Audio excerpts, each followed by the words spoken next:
The Little Bighorn, the last stand of the Plains nations. The Siren Song of Gold. In the history of the American West, the glint of gold is often the herald of a storm.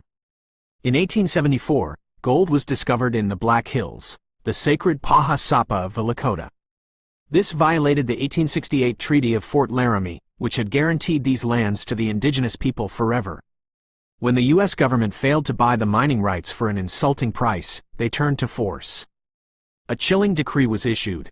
Every Indian outside the agency boundaries must report to the reservations by midwinter or be declared hostile. It was an impossible demand. Moving thousands of people across sub-zero plains was a death sentence. The Gathering of Nations. As the spring of 1876 thawed the plains, the renegades did not surrender. Instead, they drifted toward the Powder River, joining the camps of the Hunkpapa chief, Sitting Bull, and the Oglala warrior, Crazy Horse.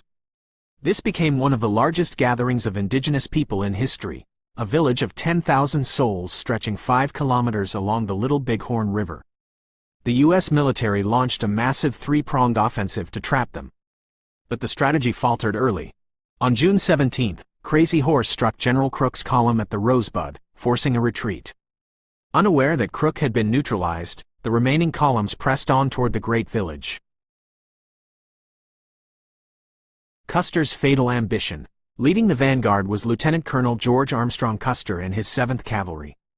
Driven by a thirst for glory and a rumored eye on the White House, Custer ignored warnings from his scouts. On June 25, he spotted the village and decided on an immediate daylight strike. He split his command into 3. Major Reno struck the southern end but was met with lightning-fast resistance. His line buckled, and his men were forced into a chaotic retreat across the river. Meanwhile, Custer moved north along the bluffs, directly into the heart of the Oglala and Cheyenne front. Outnumbered 10-1, the 7th Cavalry was doomed. Within 2 hours, the last stand was over. Every man in Custer's 5 companies, including Custer himself, was dead. The sell or starve policy. The victory at the Little Bighorn was a magnificent triumph, but it ignited a vengeful fury in the East. The American public viewed it not as a battle, but as a savage massacre. Since the military could not capture Sitting Bull or Crazy Horse, they turned their vengeance on the innocent Indians already in the agencies. Congress enacted the sell or starve policy. The tribes were told that all government food rations would cease unless they ceded the Black Hills. With the buffalo gone and their families starving, the chiefs finally buckled. On February 28, 1877, the sacred Paha Sapa officially passed into white hands. The tragic fall of Crazy Horse. The pursuit of the remaining hostiles was relentless. Sitting Bull eventually led his followers into the sanctuary of Canada, but Crazy Horse remained, his people decimated by hunger and cold. In the winter of 1876, the Cheyenne followers of Dull Knife were attacked. They were so destitute that parents placed their children inside the warm intestinal cavities of slaughtered horses just to keep them from freezing.